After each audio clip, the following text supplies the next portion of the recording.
ñu leen di ñaan balaa ñoo seetaan vidéo bi nga xam ne moom la ñu dugal ngeen abonné ci Gueueuwul Nobol TV seen la boo xam ne yu am solo rek lañ ciy dugal. fii ak liggéey bi maintenance jumaa ji ci aju. waaw. lamp yeeg courant beeg ndox meeg ñu ko def lépp dañ koy taxawoo jumaa ji kon nag li ñuy joxe ci jumaa ji mata farataal te bokk na ci liggéey bi nga xam ni moom la suñu borom gërëm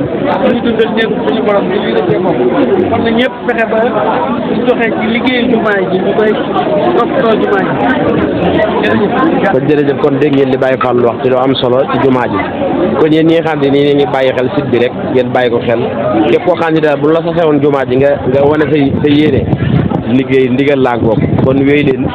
yéen képp koo xam ne am nga loo ci dugal insha allahu rabbi numéro bi nga xam ne mooy numéro wéef bi danañ ko ci def yéen ñi nga xam ne am ngeen lu ngeen barkeeloo ci jumaa ji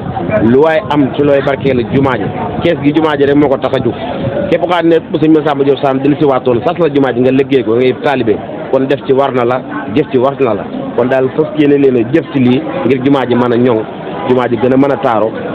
ci liggéeyu sëñ Masamba Diop Sam lii ci liggéeyu sëñ Masamba Diop la ànd kon Baye Fall jërëjëf